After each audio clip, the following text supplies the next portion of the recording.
Baik, selamat malam teman-teman. Selamat datang kembali di channel YouTube saya. Pada kesempatan malam ini, saya Gregorius Igo akan membacakan kembali hasil resum bab 4 saya, materi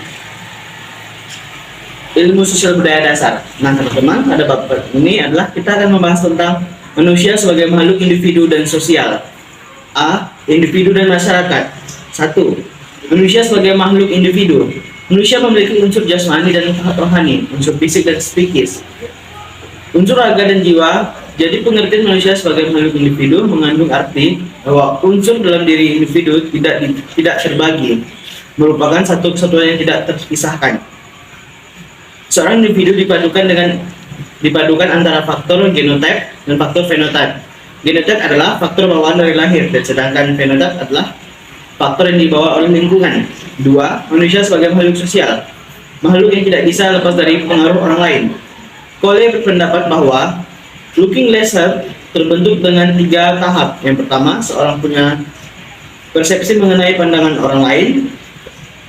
Tahap kedua, penilaian orang lain terhadap penampilannya. Tahap ketiga, seorang mempunyai perasaan terhadap orang yang dirasakannya sebagai penilaian orang lain terhadap dirinya. Menurut Joel Herbert Mead, pengembangan diri manusia berlangsung melalui play stage, tahap game stage, dan tahap generalized order. Lake et al. Mengemukakan bahwa setelah sosialisasi dini dinamakan sosialisasi sekunder dan primer. Berger dan Luckman mendefinisikan sosialisasi primer yaitu dijalani selama individu semasa kecil melalui menjadi anggota masyarakat. Sedangkan sosialisasi sekunder didefinisikan menjadi proses memperkenalkan individu yang telah masuk ke dalam sektor baru dari dunia objek masyarakat. B. Pengertian masyarakat dan ciri-cirinya. Masyarakat dalam bahasa Inggris adalah society, sedangkan komunitas adalah community. Terdapat perbedaan mendasar antara kedua konsep tersebut. Ciri atau unsur masyarakat menurut teks: yang pertama, kumpulan orang. Kedua, sudah terbentuk dengan lama. Ketiga, sudah memiliki sistem sosial. Keempat, memiliki kepercayaan, sikap, dan perilaku. Unsur masyarakat menurut Craig, Kurzweil, dan Balesay. Yang pertama, kolektivitas, interaksi manusia yang terorganisasi. Kedua, kegiatan yang tujuan sama. Ketiga, memiliki kecenderungan untuk keyakinan, sikap, dan bentuk tindakan yang sama. Unsur menurut Parcel et al.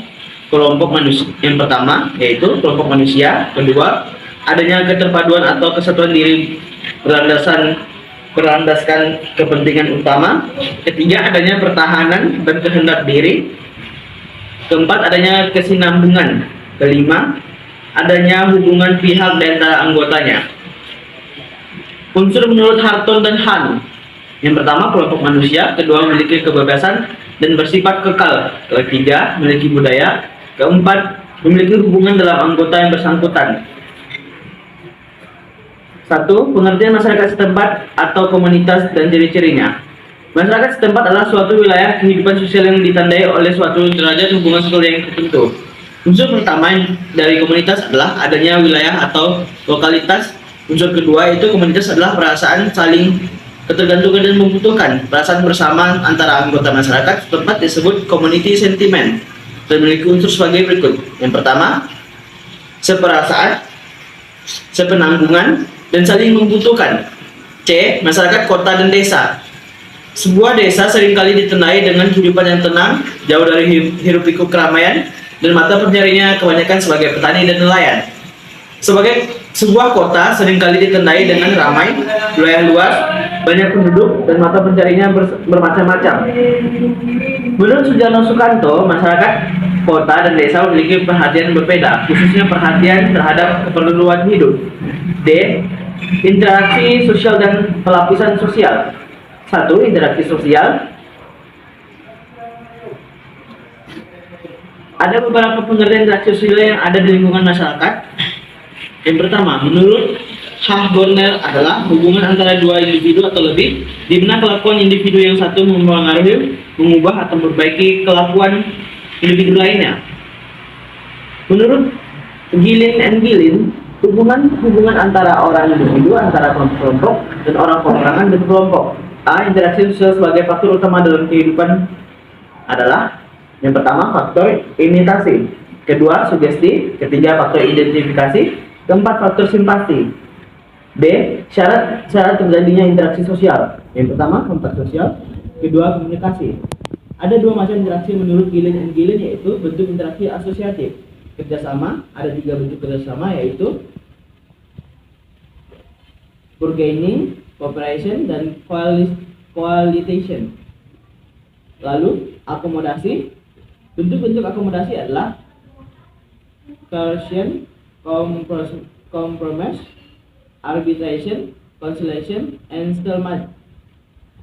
Dua, bentuk interaksi disosiatif, yaitu persaingan, kontroversi, dan pertentangan.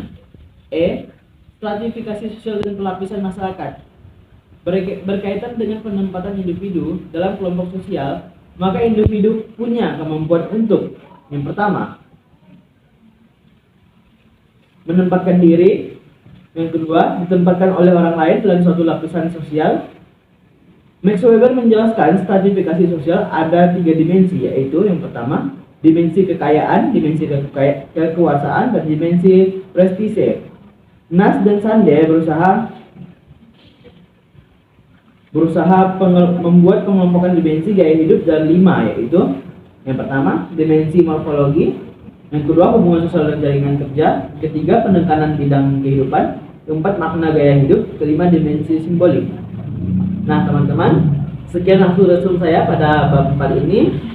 Jangan lupa untuk like dan subscribe dan share serta komen di video saya. Terima kasih.